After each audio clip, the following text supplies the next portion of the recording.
प्यारे सज्जनों, अन्न हर एक प्राणी का जीवन का आधार है।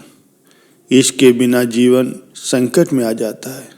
इसीलिए कहा जाता है कि भूखे पेट भजन ना होए, अर्थात खाली पेट कोई भी काम नहीं किया जा सकता। कहा भी गया है कि भूखे भजन न होए गोपाला, ये ले कंठी ये ले माला। प्यारे सज्जनों, जीवन में मौलिक आवश्यकताओं की पूर्ति अत्यंत महत्वपूर्ण है। जब किसी व्यक्ति की भूख और शारीरिक जरूरतें पूरी होंगी, तभी वो मानसिक और आध्यात्मिक विकास की दिशा में आगे बढ़ सकता है। आज की कहानी एक छोटे से गांव से शुरू होती है, जहां भगवान बुद्ध अपने शिष्यों के साथ भ्रमण कर रहे थे। एक दिन भगवान बुद्ध के प्रिय शिष्य आनंद ध्यान मग्न होकर के गांव के एक मार्ग पर चले जा रहे थे। अचानक उनकी दृष्टि एक अचेत पड़े भिखारी पर जाती, जो बहुत ही कमजोर और भूखा दिखाई दे रहा था। उसका शरीर हड्डियों का ढांचा मात्र बना हुआ था और उसकी स्थिति बहुत ही दयनीय थी। उसके पास से गुजरने वाले लोग उसे आश्चर्यचकित होकर के देख रहे थे, लेकिन उसकी मदद के लिए कोई भी आगे नहीं आ रहा था। ये देखकर आनंद का हृदय द्रवित हो गया और उन्हें लगा कि भिखारी की शायद अंतिम घड़ी आ चुकी है। आनंद ने सोचा कि इस समय सबसे उपयुक्त होगा कि भिखारी भगवान बुद्ध की वाणी सुनकर के अपनी यात्रा पूरी करे।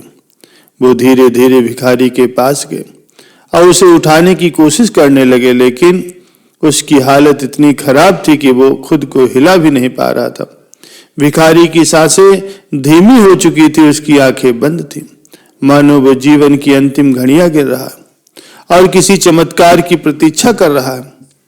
आनंद असमर्थ महसूस करने लगे और ये सोचकर वो तुरंत बुद्ध के पास लौट आए कि शायद वे भिखारी की कुछ सहायता कर सके। बुद्ध ने जब आनंद की बातें सुनी तो उनकी करुणा और बढ़ गई।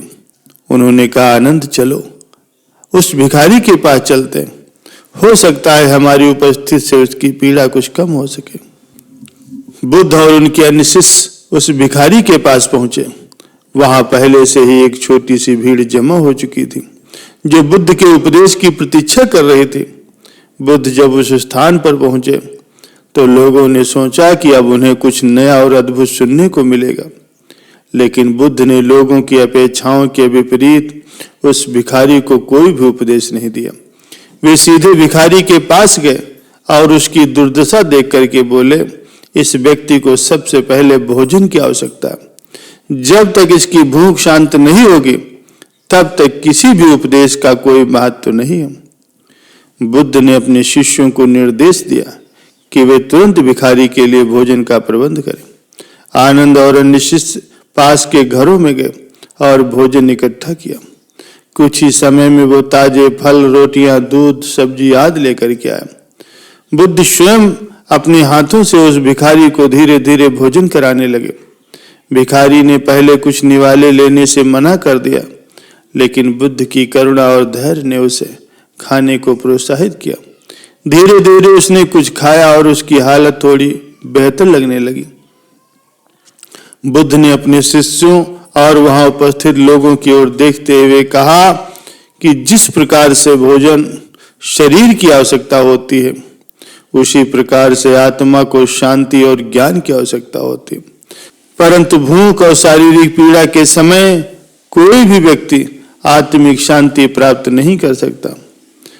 मौलिक आवश्यकताओं की पूर्ति के बिना उच्चतम चेतना प्राप्त करना संभव नहीं है। इसलिए सबसे पहले शरीर को संतुष्ट करना पड़ता है, तभी मन और आत्मा की यात्रा शुरू हो सकती है। ये सुनकर के वहां उपस्थित सब लोग सोच में पड़ गए।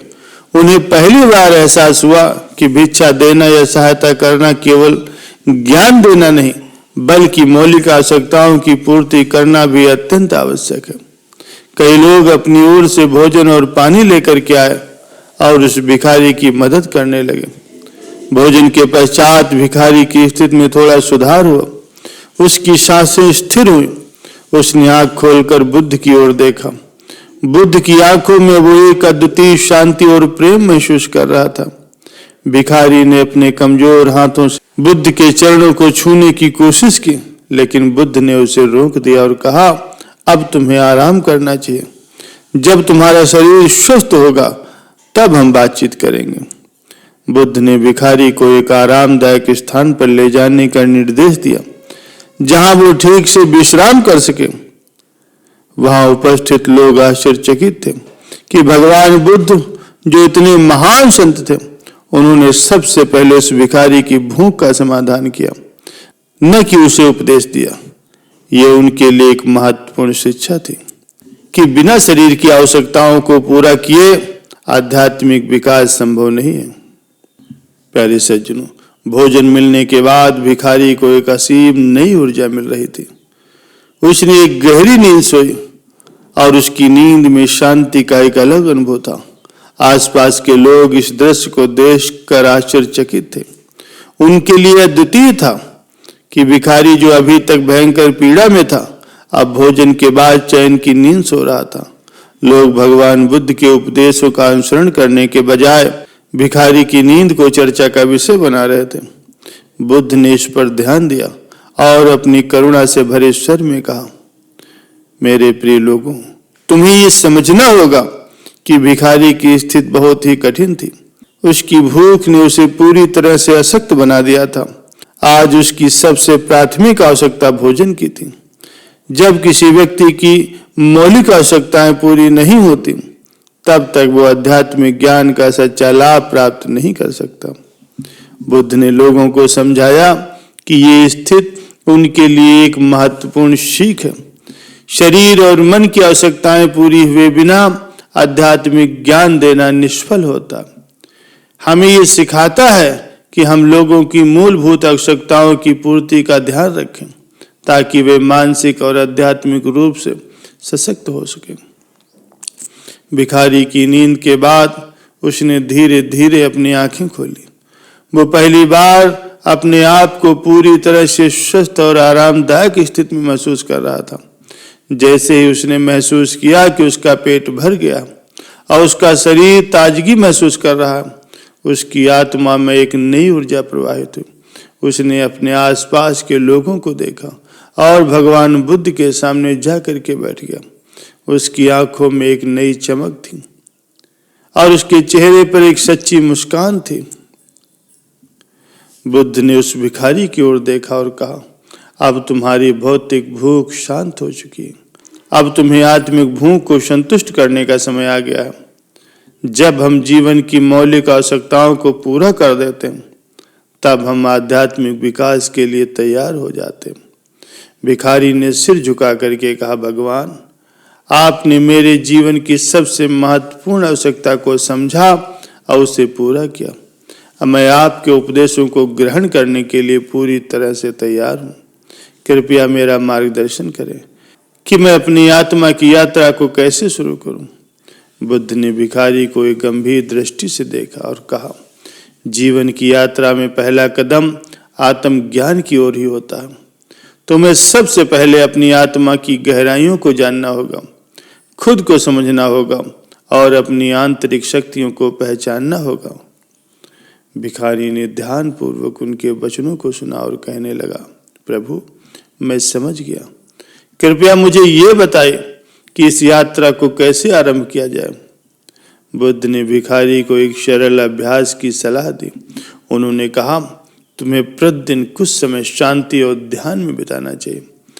ध्यान तुम्हारी आत्मा की गहराइयों को जानने और समझने में मदद देगा। इसके साथ ही तुम दूसरों की सेवा करके अपने हृदय को भी शुद्ध कर सकते हो। जब तुम्हारा हृदय प्रेम और करुणा से भरा होगा, तब तुम वास्तविक आध्यात्मिक ज्ञान को प्राप्त कर सकोगे। भिखारी ने बुद्ध की सलाह को गंभीरता से लिया और अपने जीवन को बदलने के लिए उसने प्रयास करना शुरू कर दिया। वो प्रतिदिन ध्यान करता और अपने भीतर की गहराइयों को खोजता और समाज में सेवा करने की कोशिश करता। वो अब केवल भिक्षा नहीं मांगता था, बल्कि दूसरों की मदद करता था और उनके दुखों को समझने की कोशिश करता था।